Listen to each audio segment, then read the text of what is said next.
Alors, merci à toutes et tous d'être restés pour cette dernière table ronde. Pour cette table ronde, on a voulu avoir un retour d'expérience aussi d'entreprises qui ont fait appel au temps partagé. Donc vous avez la chance ce soir d'avoir 3 belles entreprises de la région lyonnaise. Je vais laisser les dirigeants et dirigeantes se présenter. Bon, quand même, c'est honneur aux femmes. Laetitia Tournevis, qui est la directrice opérationnelle de DocTup. Je te laisse te présenter. Oui, donc je suis directrice opérationnelle de DocTup. Donc j'ai rejoint le projet DocTup qui a été créé par des chirurgiens orthopédistes il y a 2 ans, il y a 5 ans. Et donc DocTup, c'est une application mobile qui accompagne les patients autour de leur chirurgie orthopédique. Donc voilà, on est dans le domaine de la santé, assez réglementé, avec pas mal de contraintes. Donc il faut évoluer dans ce domaine-là. Merci. À ma droite, Félicien Delzeux, qui, je suis sûre, vous connaissez déjà, dirigeant des boulangeries chez Jules, donc une vraie institution lyonnaise du coup. Je te laisse pareil te présenter. Bonsoir à tous. Oui, donc Félicien Delzeux, fondateur des boulangeries chez Jules il y a 25 ans, 27 ans maintenant. Donc boulangerie, pâtisserie artisanale lyonnaise, qui a connu une croissance régulière ces 20 dernières années, avec une augmentation de ses effectifs, et puis des besoins en compétences RH qui vont augmenter. Donc on a utilisé le temps partagé sur plusieurs temps, donc on en parlera sûrement tout à l'heure. C'est tout. Voilà. Ouais.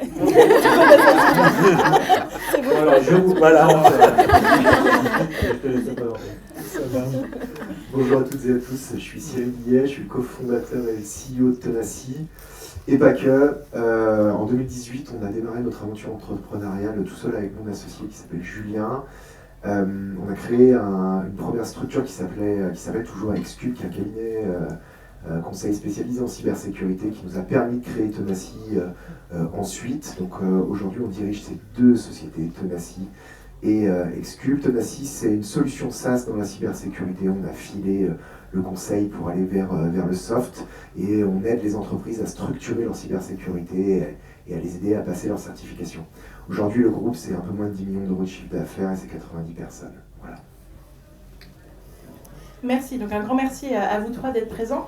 Ce que je trouvais intéressant, c'est que avec Cyril, Félicien et Laetitia, finalement, en fait, on a travaillé sur des sujets différents, puisque Hélène pourra se présenter, mais elle travaille plutôt sur de l'office management à temps partagé, Karine plutôt sur du recrutement à temps partagé, et moi-même, du coup, sur de la DRH à temps partagé.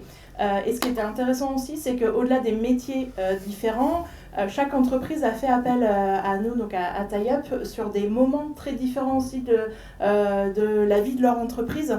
Donc c'est aussi pour montrer que le temps partagé, finalement, ça peut se penser dans bien des possibilités. Hélène, est-ce que tu peux juste nous présenter du coup ce que tu fais sur l'office management et chez DocTup ? Alors bonjour à tous, donc moi j'interviens chez DocTup depuis maintenant 1 an. Ça passe très très vite. Et donc principalement donc, en soutien de Laetitia sur des missions sur la partie gestion finance, donc la trésorerie, le paiement des fournisseurs, tout ce qui est devis, facturation, recouvrement. Après il y a aussi l'administratif divers de l'entreprise, l'administratif RH avec les variables de paye, tout ce qui est onboarding, offboarding, de frais, et puis après ça peut être des fois des inscriptions à des salons. Voilà, en fait Office Manager c'est un métier vraiment couteau suisse, et pour le coup j'interviens une demi-journée par semaine auprès de Laetitia. Merci. Karine, est-ce que tu peux présenter un peu ton métier de recruteuse à temps partagé ? Bonjour à tous. Donc moi je suis effectivement recruteuse à temps partagé. J'ai accompagné donc Cyril et Julien, son associé, donc en 2018 jusqu'en 2023 avec des moments où ça s'est arrêté, notamment le Covid, etc. Et en fonction aussi du pic de besoins en recrutement. Mais j'interviens également dans d'autres sociétés. Donc là, c'était la cybersécurité, mais également dans l'industrie, des associations. Donc un petit peu ce qui a été dit tout à l'heure sur... nous, on travaille sur 4 jours chez Taillop, donc 4 jours différents chez 4 clients différents. Par contre, chez Tenation, on y reviendra certainement tout à l'heure, mais on a démarré à 1 jour par semaine. On a ensuite poursuivi à 2 jours par semaine. On a même fait un pic à 3 jours par semaine pendant un moment parce qu'il y avait vraiment des besoins. Donc là, pareil, c'est la flexibilité. Ça varie en fonction de ce que l'entreprise a besoin et des postes à recruter. Et c'est pareil chez les autres clients. Merci. Et justement, est-ce que Cyril, tu peux expliquer à quel moment vous avez décidé de faire appel au temps partagé et pourquoi sur cette mission de recrutement principalement? Oui, alors on revient à la première histoire, qui est un cabinet conseil spécialisé en cybersécurité. Un des éléments importants dans un cabinet conseil, c'est de recruter des talents. C'est ça qui nous permet de délivrer nos missions, et d'autant plus en cybersécurité, on est plutôt drivé par le nombre de people qu'on est capable d'aligner et de mettre à disposition de nos clients plutôt que par les demandes de nos clients. Et donc c'est dans cette dynamique-là qu'on a eu besoin très rapidement de prendre du recrutement. Alors on s'est essayé avec mon associé, et on avait l'habitude d'en faire, mais pas au niveau industriel où Karine est capable de le faire. On a recruté nos 4-5 personnes, je crois que tu nous as rejoint après les 4-5 premières personnes arrivées. Et l'idée, en tout cas le besoin qu'on avait à ce moment-là, nous, c'était de grandir assez vite, donc d'embaucher, je crois que c'était une dizaine de personnes par an, c'était ça, comprenant les rotations, les personnes qui s'arrêtaient et qui ressortaient. Et c'est comme ça qu'on a eu l'envie et le besoin d'y aller, en identifiant, que c'était pas notre métier, qu'on était bien meilleurs, nous, à produire les missions et à les vendre qu'à recruter les personnes. 2, qu'il fallait le faire de façon plus industrialisée que ce qu'on était capable de faire et que ça nous prenait beaucoup de temps. Et 3, qu'en fait, potentiellement, avec le prix d'un CDI junior, on avait 2 à 3 jours d'une hyper senior qui pouvait vraiment nous structurer sur ces aspects-là. Je pense que c'est ces 3 aspects-là qui nous ont fait décider. Merci. Félicien, on va revenir aussi sur le pourquoi vous avez fait appel au temps partagé sur la partie RH. Je te revois, mais Oui, il faut juste savoir que Félicien, c'est le seul client que je vous voyais jusqu'à ce soir. On a décidé de se tutoyer, mais c'est difficile. Ce qui était intéressant, je trouve, chez Jules, c'est que des RH, on a plein de casquettes. Et finalement, chez Jules, j'ai pu avoir les différentes casquettes à différents moments. Est-ce que tu peux expliquer justement ce qui t'a poussé à faire appel à du temps partagé? C'est aussi ce qui m'a intéressé, c'est que du coup, moi, je dois avoir toute la palette du RH juste sous la main, avec en plus de l'expérience directement. Donc ça, c'était important parce que quand nous, on commence, on débute, on n'a pas forcément les moyens d'avoir une RH confirmée qui nous donne les bons conseils. Donc nous, on a dû commencer même par du conseil, je pense, au début. On a dû prendre contact avec vous, parce qu'on se vous voit. Voilà, sur du conseil. Et donc après, c'est un peu un tiroir. Donc soit on prenait des heures, soit on prenait des jours, effectivement. Et donc au départ, ça nous a même permis de structurer le poste. Ensuite, tu es intervenu sur une partie coaching. Et après sur toutes les palettes jusqu'au disciplinaire, parce que nous c'était très artisanal au début le RH. Et pour finir après jusqu'au recrutement même de notre pour internaliser le poste, quoi. Et même une fois qu'on a internalisé le poste, la mission ne se terminait pas. Ouais. Moi, quand j'ai un client, je ne le lâche pas. Mais c'est vrai que c'est là aussi on voit, vous l'avez vu déjà tout au long de l'après-midi, mais le temps partagé, ça peut prendre vraiment des formes très diverses. Et c'est vrai que nous, quand on a créé Taillop avec Anthony, mon associé, on s'était dit, ce sera pour des petites boîtes qui au début n'ont pas de fonction RH, qui vont créer la fonction RH avec notre arrivée et petit à petit après ils se passeront de nous. Et c'est ce qu'on pensait effectivement avec chez Jules. Et finalement, quand la responsable RH a été recrutée, elle avait peut-être un niveau un petit peu en dessous de ce qui était attendu par rapport au niveau... Parce qu'il faut savoir quand même que chez Jules, Félicien a géré les RH jusqu'à 110 salariés tout seul. Donc forcément, il y avait quand même un certain niveau. Dans le milieu de la boulangerie aussi, il y avait quand même une population qui n'est pas toujours évidente à gérer. Donc il y avait quand même un petit peu de job, quoi. Et donc la RH, quand elle est arrivée, forcément sur sa prise de poste n'était pas forcément évidente. Et donc ce qu'on a mis en place, c'est un accompagnement à sa prise de poste, à la posture, et donc du coup de pouvoir l'accompagner aussi dans le développement de son expertise RH.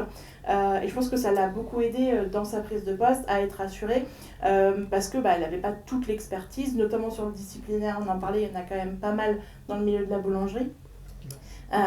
Et donc ça m'a permis de continuer à suivre le développement de l'entreprise, d'assurer aussi en temps partagé la période où quand la première est partie et que Anne-Chloé est arrivée, le temps du recrutement, vraiment d'avoir un fonctionnement à temps partagé très différent en fonction des moments de l'entreprise, mais toujours avec la même personne, ce qui est quand même assez confortable du coup pour l'entreprise, parce que même en interne, on est identifié et ça permet aussi de faciliter beaucoup de choses.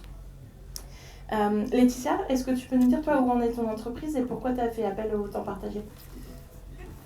Oui, donc c'est vrai que tout à l'heure je n'ai pas précisé, mais c'est vrai que donc, nous on est encore une start-up et c'est vrai que j'ai commencé à faire appel au temps partagé puisqu'au début on n'était que 3 salariés dans l'entreprise, donc c'était assez facile à gérer, il n'y avait pas trop de choses à gérer, et après on est passé à 7.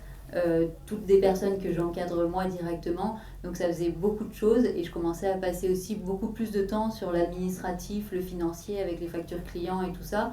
J'avais pas une super organisation, donc ça finissait par me prendre un jour par semaine voire plus, et donc c'était pas possible avec toutes les autres activités qu'il fallait faire pour faire tourner le business, quoi. Et donc justement c'est là où je me suis dit mince, j'ai besoin d'aide, et nous on est hébergé juste en dessus et il y avait une office manager de tie-up. Et là, je me suis dit, dis donc, c'est une bonne idée, ça.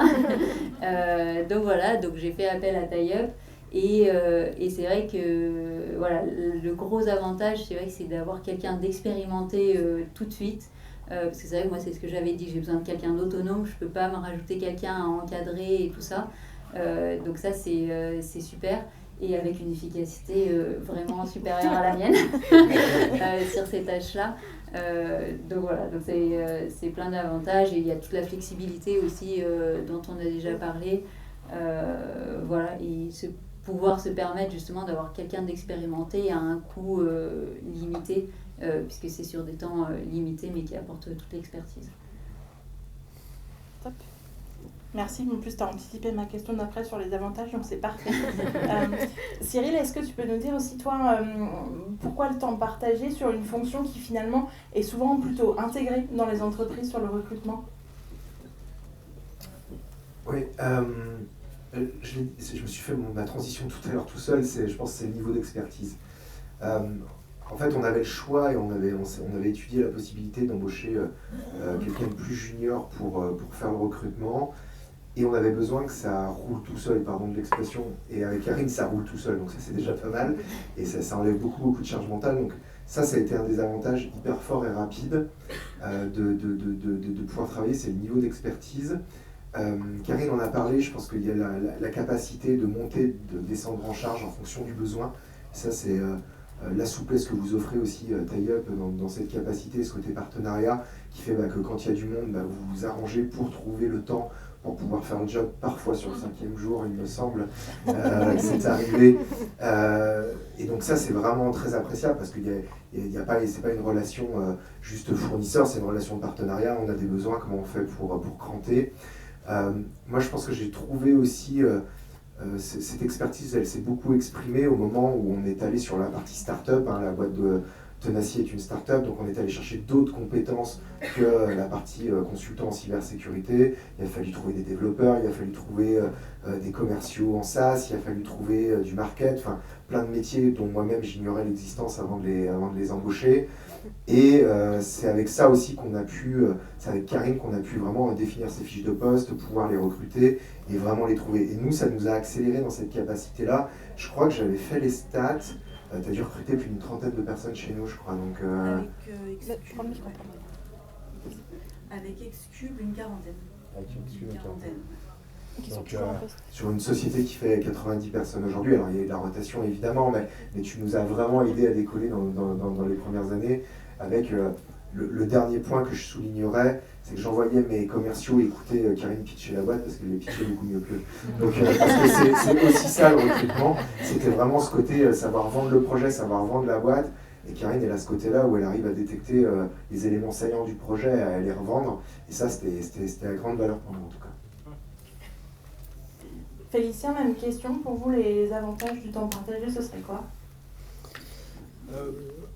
Après, sur la partie RH, c'est vrai que c'est assez large. Donc, il y a le recrutement, il y a la paye, il y a le disciplinaire. Enfin, c'est assez large. Donc, c'est difficile d'avoir une seule personne quand on a un interne qui maîtrise tout. Du coup, avec le temps partagé, c'est vrai que du coup, vous, même au sein de Tailleup, vous pouvez partager avec ceux qui ont des expériences dans le milieu de l'industrie ou de l'artisanat ou du recrutement ou du disciplinaire. Et donc, du coup, nous, on a tout de suite toutes les infos, quoi, et toutes les bonnes.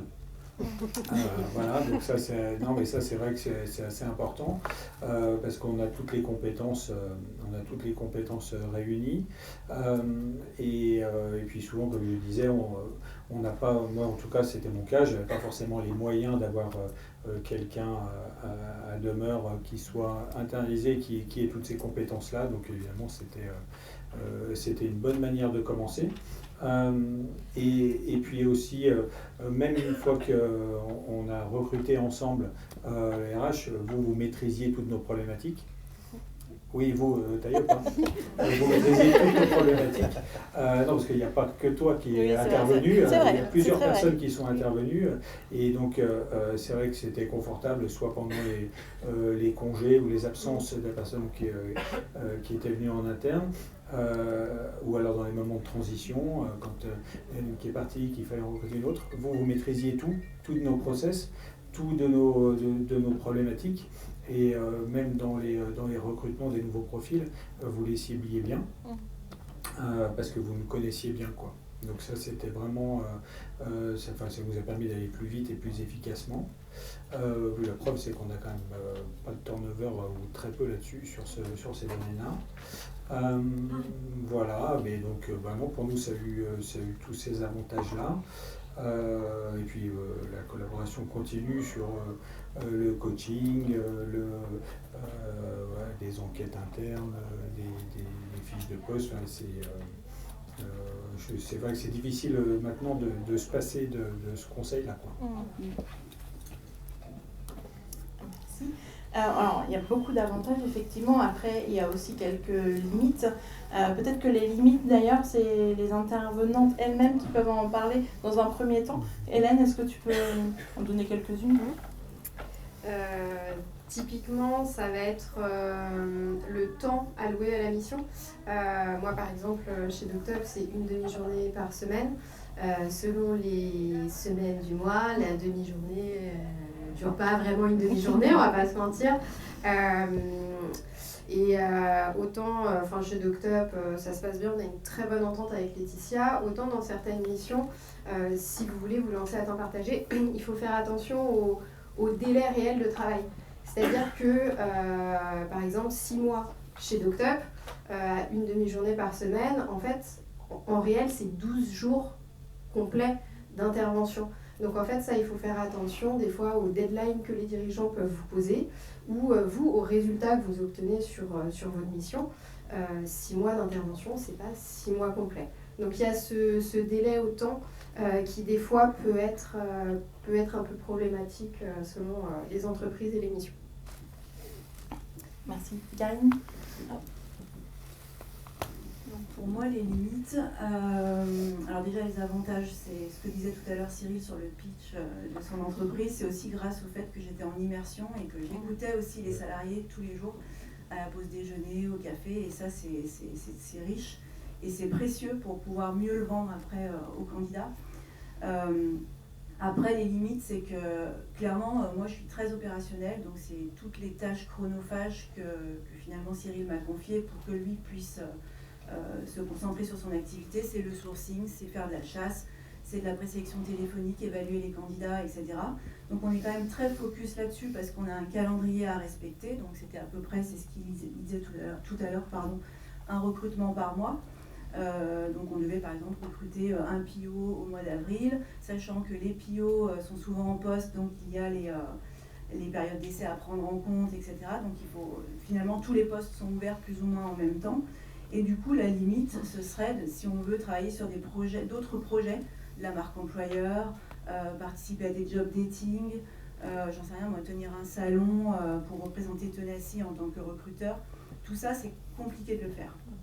Donc pour moi, ce serait ça la limite, en fait, c'est qu'on reste focus sur la mission pour laquelle Cyril et Julien m'ont sollicité, c'est qu'il faut qu'on recrute pour qu'on ait les bonnes personnes au bon endroit au bon moment, pour pas que ça freine leur activité. Donc pour moi, ce serait ça la limite sur le recrutement. Après, je veux juste peut-être ajouter une chose, c'est que sur le recrutement, je pense que, donc moi j'étais 1 ou 2 jours par semaine chez Tenacy, mais on est obligé de garder un œil sur les candidatures et les candidats toute la semaine. Parce qu'un candidat, il ne sait pas que je suis le mardi et le jeudi chez Tenacy.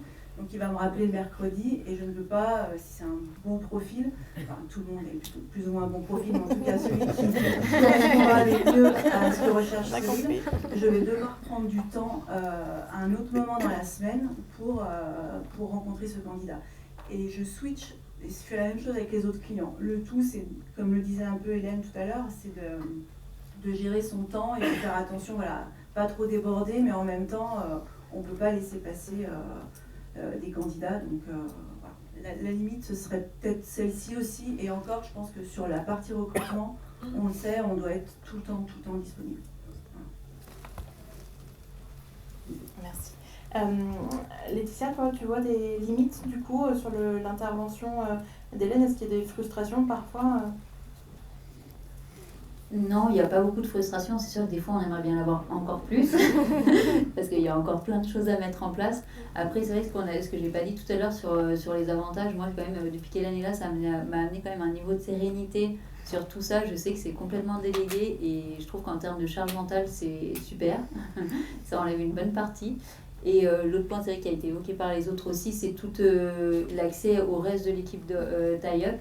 Donc à la fois par Hélène de temps en temps qui pose des petites questions, et là on le voit, les projets avec Charline notamment se multiplient sur des formations communication, sur des accompagnements RH et tout. Donc ça, je trouve que c'est un vrai plus. Et oui, après la limite, c'est vrai que, comme le disaient Hélène et Karine, c'est un peu que elles sont pas tout le temps disponibles, mais c'est vrai que nous, Hélène en tout cas se rend très souvent disponible, même en dehors de sa demi-journée de travail. Donc voilà, il faut être vigilant à ça et on essaye de réguler quand il y a vraiment eu trop de dépassements par la suite. Mais voilà, c'est la seule limite, c'est qu'on l'a pas tout le temps à côté. Cyril, est-ce que tu peux nous dire, toi, quel a été le déclencheur pour passer du temps partagé à un poste internalisé? Du coup, est-ce que c'est ce qui s'est passé finalement sur la fin de collaboration? Je pense que je vais reprendre la limite dont Karine parlait, qui est en fait, et notamment dans le recrutement, c'est-à-dire cette pression du run, où il fallait qu'on sorte des profils et on en avait besoin pour produire telle mission, pour respecter notre plan, etc., amenait cette limite, et on a souvent eu la discussion de la difficulté de construire finalement le poste de talent acquisition au sens large, avec tous ces aspects qui peuvent être de la marque employeur, qui peuvent être de former les hiring managers, donc les managers qui sont pas forcément les fondateurs mais qui vont recruter, faire des tests techniques, etc. Enfin ce type de choses-là. Et en fait, On a longtemps surfé sur ce que ton apport d'expertise et ton apport d'ailleurs, ils viennent, enfin en tout cas Karine vient aussi avec sa stack technique, hein, elle a son ATS, l'outil pour faire le recrutement, etc. Ça c'est hyper appréciable quand on démarre parce qu'on sait déjà pas ce que c'est qu'un ATS, encore un truc barbare. Mais et voilà. Et après quand on a voulu passer à plusieurs personnes pour recruter, avec des besoins, je crois que le déclenchement a été quand on a eu beaucoup trop de besoins différents. C'est-à-dire du consultant, du commercial, du tech, etc., etc. Ça fait beaucoup de charge mentale pour une seule personne à 2-3 jours par semaine. Et c'est là où nous, on a commencé à se poser la question de l'internalisation, donc avec ces deux vecteurs-là qui sont la nécessité de construire un poste et de s'intégrer beaucoup plus fortement dans l'entreprise et d'en faire quelque chose de plus stratégique au sens impact dans l'entreprise. Le deuxième côté qui va être plutôt la partie marque employeur, etc., etc. Sur ces deux aspects-là, c'est ce qui nous a fait décider. Okay. Merci. Félicien, si c'était à refaire.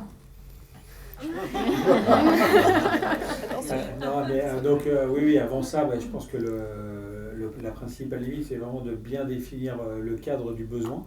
En tout cas pour nous, c'était important. On savait qu'on avait un besoin. Enfin, moi, je savais que j'avais un besoin, mais je ne savais pas vraiment lequel. Je ne savais pas si c'était pour structurer la paye, si c'était pour le recrutement, si c'était pour le disciplinaire. Bref, j'avais un besoin, mais je ne savais pas forcément le définir. Donc là, c'est là où toi, tu m'as aidé d'abord à bien définir le besoin, bien définir le cadre de l'intervention. Je pense que si on prend le temps de bien définir le cadre, de définir le temps, bien sûr, parce qu'après le temps, les besoins ils vont évoluer, mais au départ, je pense que c'est important de bien définir ce besoin. Et moi, en tout cas, en tant que dirigeant, au départ, je ne savais pas forcément là où était le vrai besoin, ni en temps, ni en compétences. Donc c'est important de prendre le temps avant, sinon on se confronte à des difficultés. Et ensuite, tu me demandais quoi ? Si c'était à refaire. Si c'était à refaire, oui, je le referais bien volontiers et bien comme ça. Peut-être un peu maintenant que je mieux définis le besoin, mon besoin en tout cas actuel, certainement que ça aurait été plus rapide. Je pense que je l'ai fait trop tard. J'aurais dû le faire avant, ça aurait été mieux de l'anticiper, mais bon, ça c'est un peu ma manière de faire. Je me retrouve quand même dans des situations où j'avais accumulé pas mal de choses, donc t'es arrivé au bon moment. Donc je l'aurais fait bien volontiers, mais certainement un petit peu plus tôt, ça aurait été mieux. Ça aurait été moins difficile même pour toi d'intervenir. Peut-être. Cyril, même question ? Je crois que je le referai sans aucun doute parce que ça nous a vraiment structuré. Je pense que Karine, par son travail et l'accompagnement Taïop au sens large, ça a été un des facteurs clés de là où on en est aujourd'hui. C'est ce qui nous a permis de grandir. Je pense que, je le disais un peu en intro tout à l'heure, là, ça nous a permis de porter notre charge mentale ailleurs que sur le recrutement, parce qu'on savait, il y a toujours des aléas de recrutement, des gens qui viennent pas, etc. Et ça fait partie. Mais le process était géré et on savait qu'on avait du flux et on savait qu'on pouvait traiter ça. Et je pense que ça a été un des vrais facteurs de là où on en est aujourd'hui. Donc oui, je le referai sans aucun problème. Oui, moi aussi, bien sûr, je referai sans hésiter. Et sûrement aussi un petit peu plus tôt, parce que c'est vrai que ça commençait à s'accumuler aussi pour Hélène. Donc elle a dû rattraper tout le retard pris les derniers mois. Donc voilà, donc juste un petit peu plus tôt, c'est vrai que moi je savais pas du tout que ça existait avant, donc c'était bien d'être au courant qu'il y a des aides comme ça ponctuelles et qui sont hyper flexibles, donc qui peuvent s'adapter en fonction des budgets, des besoins et tout ça. Voilà, à refaire. Merci beaucoup pour ce témoignage. Est-ce que vous avez des questions dans la salle ? Oui. Merci.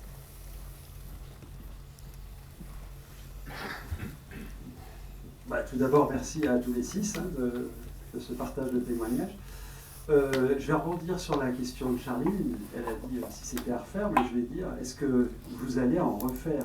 Aujourd'hui, vous avez eu recours au temps partagé sur certaines fonctions. Est-ce que ça vous a donné envie peut-être de dire, tiens, il y a peut-être certaines fonctions auxquelles j'aurais recours au temps partagé ? Je vais en profiter pour poser 2 questions. La deuxième, elle est un peu liée. Est-ce que ça vous donne aussi envie d'en faire partager à d'autres entreprises, enfin dans vos réseaux, d'avoir recours à ce type de prestations? Merci. Qui veut répondre?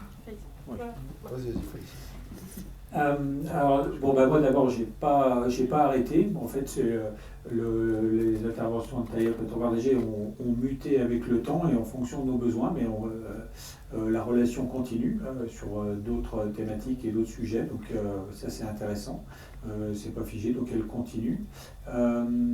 Et puis après, le faire partager à d'autres. Nous, je fais partie de groupes d'entrepreneurs ou quoi. Donc c'est effectivement un sujet qu'on discute beaucoup, que ce soit sur la partie RH ou sur d'autres parties financières. On avait eu l'occasion de faire des interventions là-dessus. Moi c'est une solution en tout cas dont je parle et dont je fais la publicité à chaque fois que j'en ai l'occasion auprès d'autres entrepreneurs qui ont forcément des limites dans certains domaines, quoi. Voilà, donc par le bouche à oreille, en tout cas j'en parle beaucoup. Merci. Alors, ouais, moi je l'ai beaucoup fait en fait. Pour créer la boîte, je pense que toutes mes fonctions transverses étaient en temps partagé, le DAF était en temps partagé, et le temps partagé, il y a la version contractuelle avec Taïop, mais il y a aussi les personnes qui veulent bosser à temps partiel. Il y a aussi j'ai d'autres prestataires, mais mon office management, ma RRH, le recrutement, le RAF ont été des gens que j'ai pris en temps partagé. Et toute la partie moins métier, mais hyper importante pour structurer une entreprise et pour avoir accès à des gens qui ont déjà fait en fait et vous accélérer là-dessus, je les ai utilisés en temps partagé sous différentes formes contractuelles. Ça, c'est le premier point. Le deuxième point sur est-ce que je le fais toujours maintenant, je le fais un peu moins. Je le fais sous une forme un peu différente, qui est plus du manager de transition. C'est-à-dire qui peut être partagé ou full-time, mais qui est, typiquement, j'ai un directeur technique qui s'en va, j'ai un directeur commercial qui s'en va, etc. J'ai besoin de remplacer le temps de recruter la personne pour éviter de déstabiliser la chaîne de management. Et je vais plutôt faire appel à ce type de prestations. Et quant à recommander, c'est plutôt naturellement que je le fais, et surtout avec ce que j'ai vécu avec Taïop et Karine, donc je crois que je t'ai donné quelques endroits déjà. Donc voilà, donc c'est oui, je le fais très très naturellement, et surtout quand ça fonctionne très bien. D'autres questions? Non, c'est tout bon. Bon, et merci à tous de votre écoute.